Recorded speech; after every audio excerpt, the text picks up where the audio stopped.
Mr. Metcalf, I'm going to start with you, sir. You had a date on the 23rd of June of 2017. Yes, ma'am. And it was a new date, relatively new date.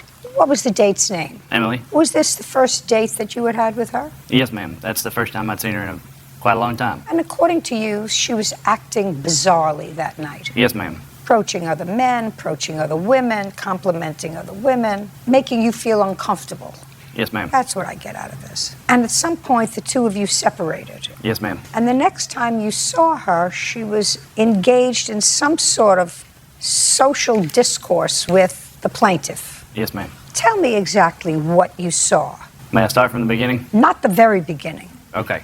Whenever we had left the Uber, I had exited the Uber ride early, hence the advances Emily had made towards the driver. Made me uncomfortable. I asked the driver... Like what? She was saying things like, we should go home together. She had touched him and things of that nature. So it made you feel uncomfortable that Yes. she was disrespecting the date. Yes, ma'am. So I got it. I sort of laid that out. Keep going. I exited the car and proceeded down the block. The car made it to its destination, and we met up again and talked. I decided that we should go on with our evening, go ahead and make the best of it. So I stopped to smoke a cigarette. Whenever I turned around, Emily had disappeared again. I had peeked around the corner, and I saw Emily with who is Mr. Miller. At the time, I didn't know who Mr. Miller was. Okay, you didn't know who he was. No.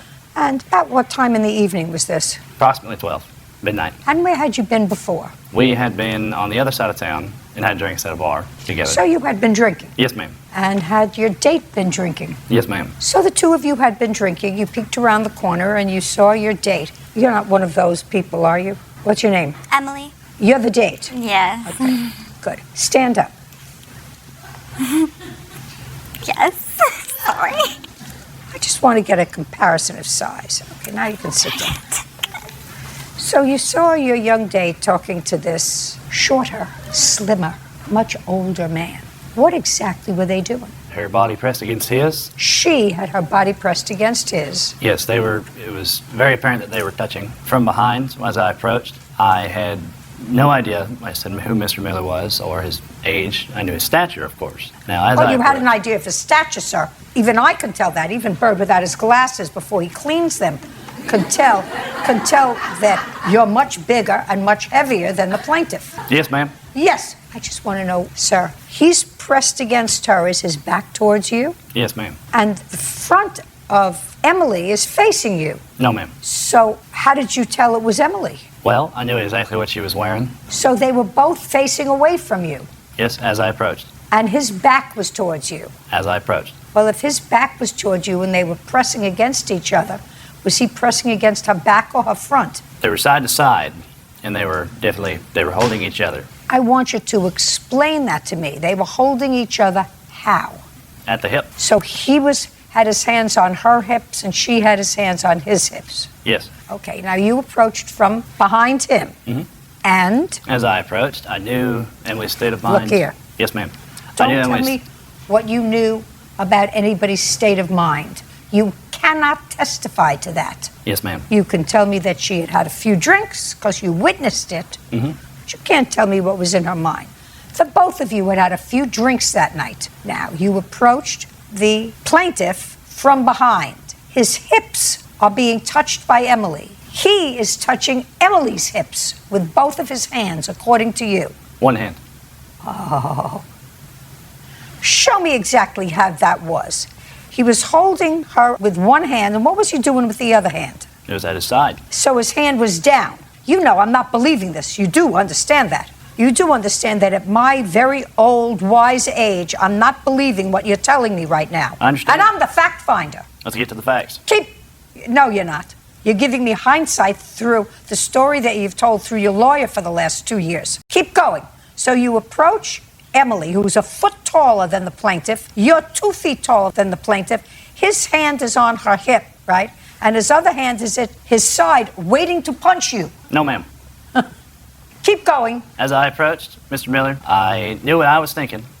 And as I approached, I told Mr. Miller, I said, will you please leave Emily alone? It wasn't stated exactly that way, and I cannot remember the words exactly that I said. Well, I want you to try to remember Yes, ma'am. exactly the word. You remember where her hand was, and his hand was at the side. His back is to you. I want you to tell me. I'm a big girl. What did you say to him after a couple of drinks? First, I asked, what is going on? You said, what's going on? Yep. And? Emily did not reply to me. She looked at me, and what I saw in Emily was... Don't tell me what you saw in Emily. Okay. Did the plaintiff respond to you? Yes, he turned towards me. Turned towards you and Yep. said? At this time, he told me I should leave him alone. And said, leave us alone. Yes. And you did what? I stood there and I said no. And then? And then, when the plaintiff turned towards me, he put his hands on me, and at that time... Well, tell me how he put his hands on you. As he turned towards me, his hand, like I said, was on Emily. And when he turned, it was a sweeping motion. And at that point, I reacted, defending myself, not only, and Emily. This situation that we were in, I knew that I couldn't rightfully let her go into this club with a strange man, and that is why I approached in the first place. If it had been any other Just situation... a second. Shoulda, woulda, coulda. What did you do? At that time, when Mr. Miller made the sweeping motion, I reacted. And What did you do? I struck him. In the face. Yes. That's why we're here. You have any dental records for me to see? Now, you hired a lawyer. Yes, ma'am. How much did you pay the lawyer? $1,750. And how long did you manage to extend the case? The case was closed on October 23rd, 2018. I have papers here that state that. I got it. I've been in the business a very long time. Had you ever been arrested before? No, ma'am. Right, so this is the first time. Yes, ma'am. Did your lawyer request a conditional discharge or an ACD, an adjournment to contemplation of dismissal, if you stay clean and maybe go through an anger management class? Yes, ma'am. I did everything that they asked. Okay, so that's how the case was over. You went through an anger management program, you had an otherwise clean record, and the judge gave you a break. I told you I've been here forever. My first cousin was Methuselah. Were you made aware of what his disposition is on his case? After it was over, I realized that it had been dismissed. Well, it was dismissed. It was dismissed only because he complied with certain requirements. He, in effect, said, listen, I'm guilty, but I'm a nice guy, and I'm going to keep my nose clean. That's the arrangement I made with my lawyer and the judge. Happens all the time. Going to go through an anger management course. How long was the anger management course? It was 6 sessions, once a week. Okay. You know, I know that you only go through anger management classes if you have an anger management problem. No, ma'am. That's the only reason.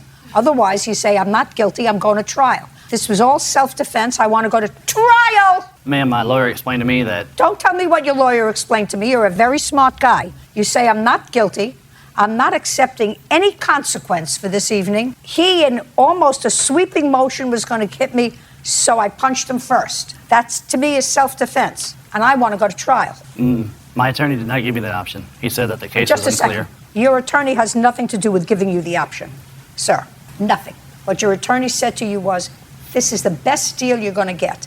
You go for 6 weeks for anger management, you stay out of trouble, this case is going to be dismissed and sealed. That's the best thing that could happen to you. And that's what you did.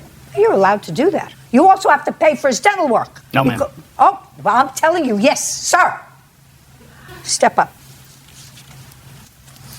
I also see that I do not have a cross-claim for a false arrest. You were arrested, were you not? Yes, ma'am. And you were held in jail for a while, were you not? Yes, ma'am. All right. And I don't see a claim here for false arrest. Did you ever file a claim for false arrest against him? No, ma'am. That's a good thing. I just wanted everything to be over. That's the reason I took this deal. That's the reason I didn't go to trial, and my The attorney... reason you didn't go to trial because you were guilty of punching this man in the face, because you had had a couple of things to drink, and the girl that you took out that night was a little looped and was disrespecting you. No, ma'am. That's what you say right here. That's not the reason Just a second. I'm going to read you exactly what you said here. And as a result of your bad temper and bad judgment and a couple of drinks, he had to lose his front teeth.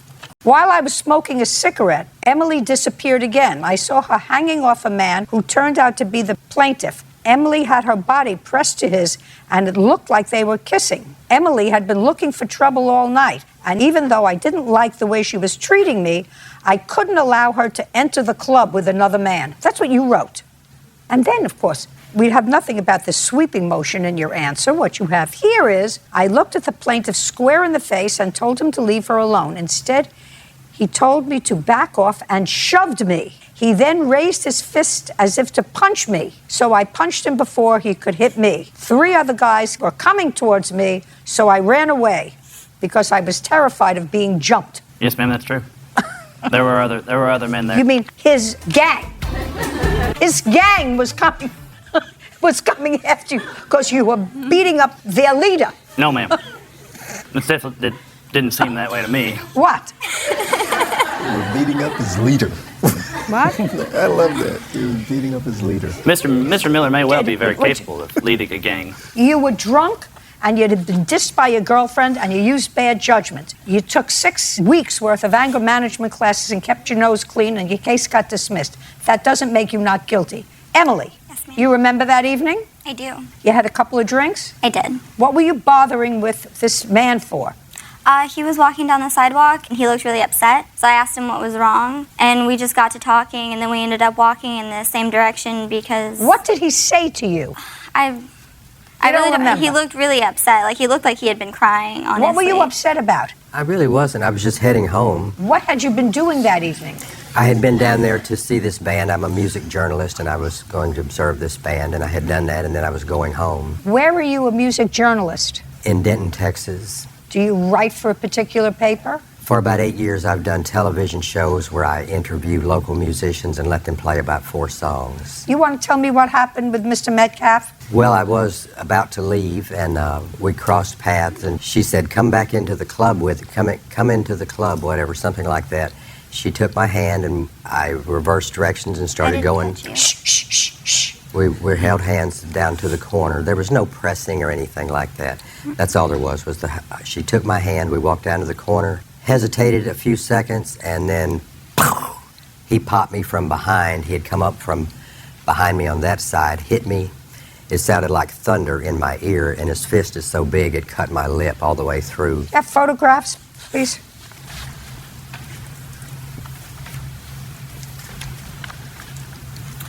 When was Mr. Metcalf arrested? Well, she did stay and gave his contact information. He had taken off, and Cash basically saved my life. He's an emergency medical technician, and he stepped forward and he said, you need to put pressure on that, because it was just squirting out with each heartbeat, you know. And I was in total shock. I just couldn't even believe it had happened. Want to And, see the photographs, sir? No, ma'am. Judgment for the plaintiff in the amount of $5,000. We're finished. Parties are excused. You may step out.